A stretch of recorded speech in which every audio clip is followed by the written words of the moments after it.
everyone, this is Dr. Rob Vanbergen, and I would like to welcome you back to another Monday 10-minute training.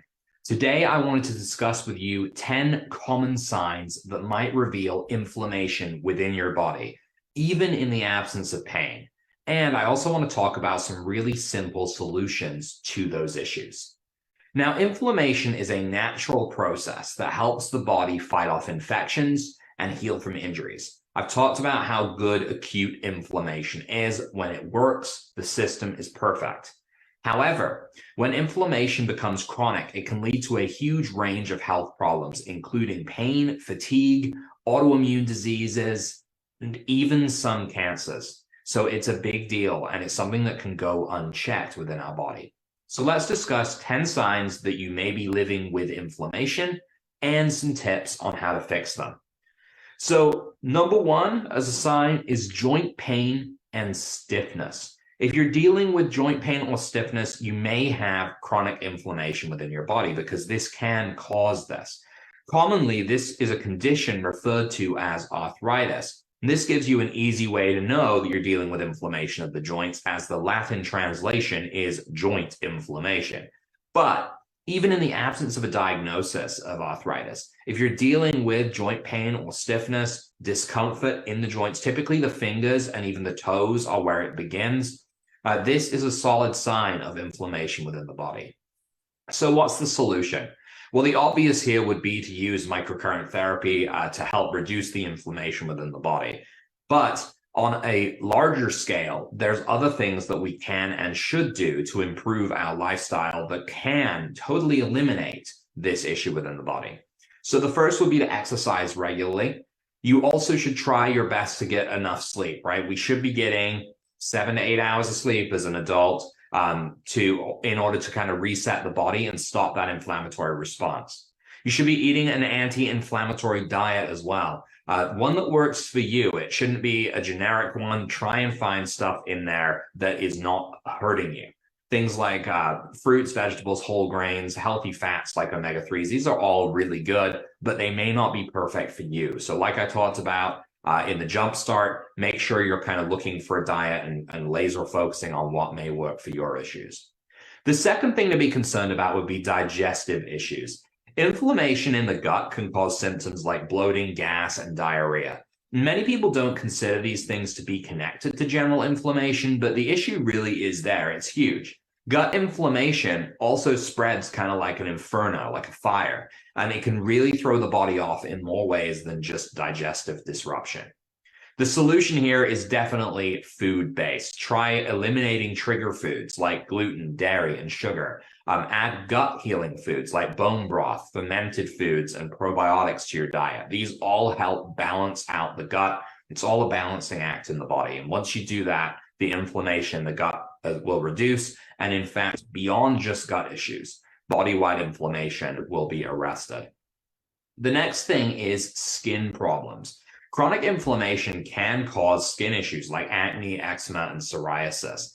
And this is really, you got to think about it. If it's showing on your skin, it's a sign that it's going on beneath the skin, right? It's something that's showing itself on the surface. And we want to take care of it as if it is an inflammatory issue. Things to do would be to avoid harsh skincare products and chemicals and use natural and gentle products as well. And eat a diet rich in vitamins and antioxidants to stay hydrated. You really want to make sure that you're hydrated, that your body is fueled up, that you've got all the building blocks in there for your skin to remain healthy. Remember that the skin, while it can often be kind of thrown aside as, well, it's not really a big deal, it's not hurting me, maybe it's unsightly and I don't care about that. The skin is your first defense when it comes to immunity. If your skin is unhealthy, then what's happening is you're not protecting yourself all the way. There's cracks, there's ways, there's entryways for viruses, bacteria, and disease to enter your tissue. So you want your skin to be as healthy as you possibly can. So fatigue would be the next thing that we want to be concerned about. Chronic inflammation can actually cause fatigue, and it can make it difficult to focus and stay alert. Inflammation can affect the brain, muscles, and more, and it can weaken the system that we've come to rely on. Fatigue, both physical and mental, is connected to inflammation as well. So the solution here is going to be the same as most things. If you're trying to deal with inflammation, you want to make sure that you get enough sleep, you exercise regularly, you manage stress through activities like meditation, yoga, deep breathing, whatever it may be. Moreover, if this is giving you considerable trouble, you really should consider microcurrent to help cleanse the brain with gamma waves and clear out the plaques that are contributing to the buildup of inflammation and, by extension, that fatigue. Number 5 would be weight gain. Chronic inflammation can actually disrupt hormone levels and your metabolism, and this can lead to weight gain.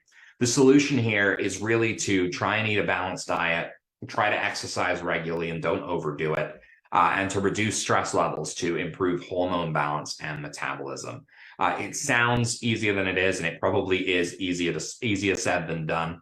But the truth is that if your inflammation reduces and you've got inflammatory-based weight gain, you will see pounds and pounds shedded off of your body.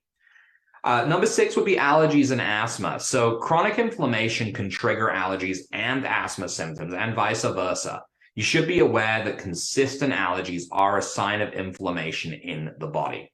So the solution here, avoid those environmental triggers like pollen, dust, whatever it may be that triggers you, and to eat an anti-inflammatory diet to reduce inflammation. If your liver and your gallbladder, if your digestive system is working well, then allergies will barely bother you at all. This includes food allergies, because if your system is not bogged down with other things, it will be able to process those allergens instead of having them send up warning signs and alarms unnecessarily.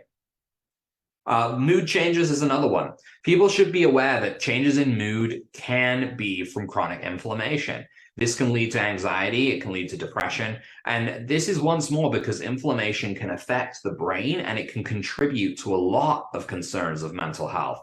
So aside from our microcurrent treatments for the brain for these conditions and to deal with inflammation in the body, such as vagus nerve, the trigeminal protocol, things like practicing stress reduction techniques, exercising regularly, and considering therapy or counseling as needed are very important aspects to dealing with the mood changes and in turn to dealing with the inflammation connected to them. Dental issues are the next on my list, and so often teeth get forgotten about, and I think it's because it's quite expensive to get them dealt with. But chronic inflammation can cause dental problems like gum disease and cavities, and this also can go both ways because dental problems like gum disease and cavities will breed inflammation as well. If dental problems are present, they can cause the inflammation to thrive across the meridian systems of the body. Each one of our teeth is a crucial component to our body electric, and it runs through the meridian systems from traditional Chinese medicine. The teeth are an incredibly important structure, and the mouth has to be taken care of if we want to optimize our health. The solution here is definitely to practice good oral hygiene, right? Do that your whole life and you will be good. If you've been bad about it throughout your life, try and get on top of it now. Even saltwater rinses with some Himalayan salt can go a long way to helping to improve that system. Additionally, eat a healthy diet, right? This is the first entry point of food into our body. If you eat a healthy diet, you're doing your dental health a good justice there. The next thing would be the obvious one, chronic pain. Chronic inflammation can cause pain throughout the body. It can disrupt the body's electrical system. The solution will be to try some sort of natural pain relief techniques. Don't use medications if you don't have to. Things like acupuncture, massage, chiropractic care, microcurrent therapy, especially things like vagus nerve stimulation. These all can help to remove the inflammatory root by correcting the body. And if you do this, you cut power to the pain, right? And in doing so, you're not going to have that chronic pain anymore. And number 10 kind of comes a little bit out of nowhere for a lot of people. This is cardiovascular disease.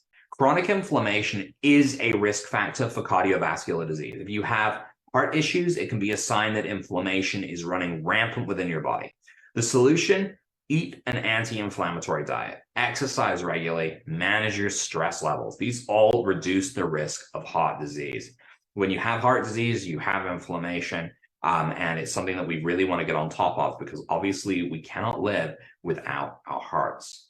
All right, everyone. So that wraps it up for today's training. Please remember that this Wednesday, I am offering a free training session. It's going to be about an hour to an hour and a half long. It'll be a Q&A as well on the scalar chi and how scalar waves can repair even the most damaged body tissues.